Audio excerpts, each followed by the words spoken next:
한 사람이 태어나 청년기를 지나 중년에 접어들고도 남을 실로 한 평생에 가까운 시간이다. 30년 6개월. 극이나 긴 세월 동안 대한민국 대중들은 KBS의 간판 아나운서 김재원의 목소리를 통해 세상의 소식을 접하고 그의 차분하고 정돈된 진행으로 분주한 아침을 시작했으며 때로는 그의 따뜻하고 진심 어린 말 한마디에 깊은 위로를 받았다. 그는 단순한 방송인을 넘어 격동의 시대 속에서도 결코 흔들리지 않는 신뢰와 안정의 상징이었으며 공영방송 KBS 그 자체와도 같은 존재였다.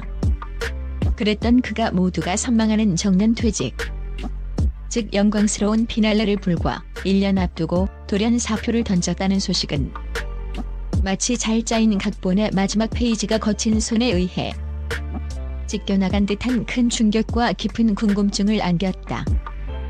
보장된 미래, 모두의 박수갈채 속에서 맞이할 명예로운 퇴직을 눈앞에 두고 그는 왜 모든 것을 내려놓는 거칠고 불확실한 가시밭길을 스스로 선택했을까?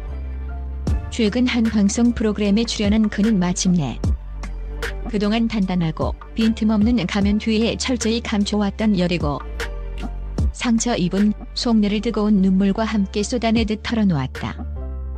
그의 고백은 단순히 한 유명 방송인의 퇴사 이유를 설명하는 것을 넘어 화려하고 완벽해 보이는 스포트라이트 뒤에 드리워진 한 인간의 깊은 고독과 정체성을 향한 처절한 몸부림을 담고 있어 이것은 한 남자가 잃어버린 자신을 되찾기 위해 떠나는 가장 용감하고도 슬픈 여정의 시작이었다.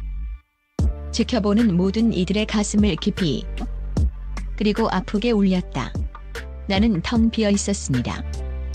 30년 방송 거인의 충격적인 고백. 김재원 아나운서가 30년의 세월이 누가든 자신의 왕국을 뒤로하고 떠나기로 결심한 이유는 외부의 갈등이나 문제가 아닌 그의 내면 가장 깊은 곳에서부터 소리 없이 하지만 끈질기게 자라난 공허감이었다. 그는 어느 순간부터 카메라 앞에 나는 진짜 내가 아닌 것 같다는, 마치 잘 만들어진 인형이 된 것 같다는 느낌을 받았다며 나는 텅 비어 있었다고 고백했다. 30년 넘게 자신의 이름보다 더 큰 자부심으로 지켜온 KBS 아나운서라는 타이틀은 어느새 영광의 상징이 아닌 그의 진짜 모습을 옥죄고 숨 막히게 하는 무겁고 차가운 강철 갑옷이 되어버린 것이다. 그는 재능 있고 젊은 후배들이 무섭게 치고 올라오며 자신의 역할이 점점 더 실무적인 능력보다는 조직의 상징으로서 형식적인 자리 채우기로 변해가는 것을 무력하게 지켜보아야 했다고 말했다. 카메라 앞에서는 여전히 대한민국 최고라는 수식어에 걸맞은 완벽하고 신뢰감 있는 목소리로 방송을 진행했지만 스튜디오의 모든 조명이 꺼지고 짙은 어둠 속 홀로 남는 순간 그는 아나운서 김재원이 아닌 인간 김재원은 과연 누구인지, 무엇을 위해 이 자리를 지키고 있는지에 대한 근원적인 질문의 미로 속에서 길을 잃었다. 매일 반복되는 일상, 정해진 틀 안에서 마치 거대한 기계의 부품처럼 소모되어 가는 자신을 발견하며 그는 점차 자신의 색깔과 목소리, 즉 자아를 잃어갔다.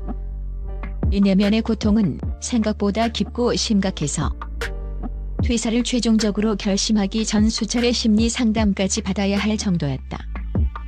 방송에서 그가 흘린 눈물은 30년의 화려했던 경력에 대한 아쉬움이 아니라 그 무거운 갑옷을 벗어 던지고 비로소 상처투성이의 맨몸으로 잃어버렸던 자신을 마주한 한 인간의 솔직하고도 처절한 아픔의 표현이었다. 안전한 은퇴가 아닌 미지의 새로운 시작을 향해 대부분의 사람이라면, 아니 거의 모든 사람이라면 정년을 1년 앞두고 안전한 마무리를 택했을 것이다. 후배들의 존경 속에서 성대한 퇴임식을 치르고 방송계의 살아있는 전설이자 원로로서 안정된 노후를 보장받는 누구나 예상 가능하고 바라는 길. 하지만 김재원은 모두가 예상한 마침표가 아닌 아무도 상상하지 못한 새로운 챕터의 첫 문장을 직접 써내려가는 길을 선택했다. 그는 은퇴가 아닌 새로운 시작을 하고 싶다고. 떨리는 목소리였지만 그 어느 때보다 단호하고 확신에 찬 목소리로 힘주어 말했다. 그가 꿈꾸는 새로운 시작은 바로 지식과 여행이 결합된 살아 숨쉬는 진짜 프로그램을 자신의 손으로 직접 만드는 것이다. 그는 더 이상 서울 여의도 방송국이라는 잘 닦인 스튜디오에 앉아 누군가가 써준 정제된 대본을 읽는 전달자가 되기를 거부했다. 대신 거친 바람과 뜨거운 햇살을 온몸으로 맞으며 세상 곳곳에 알려지지 않은 길을 직접 발로 누비고 아직 세상에 알려지지 않은 보석 같은 가치에 있는 이야기들을 대중에게 전달하는 진정한 스토리텔러가 되기를 갈망했다. 세상에는 우리가 아직 모르는, 우리가 발견해주기를 기다리는 이야기들이 너무나 많습니다. 그것들을 직접 찾아 나서고 싶습니다라는 그의 말에는 지난 수년간 잃어버렸던 소년과도 같은 순수한 열정과 생기가 가득했다. 이것은 단순히 직업을 바꾸는 커리어의 전환점이 아니라 김재원이라는 한 인간의 본질과 억눌려왔던 영혼을 되찾기 위한 위대한 여정의 서막이었다. 구체화되는 그의 꿈은 막연한 희망사항이나 은퇴 후의 소일거리 혹은 즉흥적인 결정에 그치지 않았다. 윈드로드를 타고 네팔과 티베트로. 김재원 아나운서는 이미 윈드로드라는 이름의 작은 프로덕션을 설립하고 새로운 도전을 위한 구체적인 첫발을 내디딘 것으로 알려졌다. 바람의 길이라는 이름처럼 그는 이제 방송사가 정해준 잘 닦인 아스팔트 길이 아닌 자신의 심장이 이끄는 자유롭고 예측 불가능한 바람을 따라 자신만의 콘텐츠를 만들어 나갈 계획이다. 그의 첫 번째 프로젝트로는 깊이 있는 지식과 생생한 현장의 숨결을 결합한 새로운 형식의 다큐멘터리 파일럿 프로그램을 기획 중이며 그 첫 촬영지로는 현대 문명의 소음에서 벗어나 인간의 근원을 탐색할 수 있는 네팔과 티베트 등이 유력하게 거론되고 있다. 히말라야의 장엄하고도 신비로운 풍경과 그곳에 깃든 수천 년의 깊은 영적인 이야기들을 통해 시청자들에게 단순한 볼거리를 넘어 새로운 지적 탐험과 삶의 본질에 대한 성찰 기회를 제공하겠다는 원대한 포부다. 이는 그가 얼마나 오랫동안 이 순간을 마음속으로 그려오고 치밀하게 준비해왔는지를 명확히 보여주는 대목이다. 김재원의 눈물은 한 시대의 아이콘이었던 KBS 아나운서 김재원. 시대의 종말을 알리는 신호탄이었지만 동시에 정해진 길을 거부하고 자신만의 이야기를 찾아 나서는 자유로운 이야기꾼으로서의 새로운 시작을 알리는 축포이기도 했다.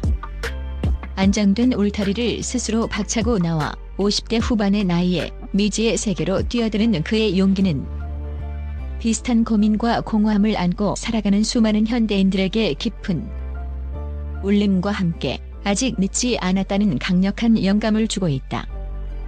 우리는 이제 KBS 아나운서 김재원이 아닌 스토리텔러 김재원이 바람의 길 위에서 온몸으로 켜고 들려줄 진짜 세상의 이야기에 귀 기울일 준비를 해야 할 것이다. 그의 새로운 여정이 이제 막 시작되었다.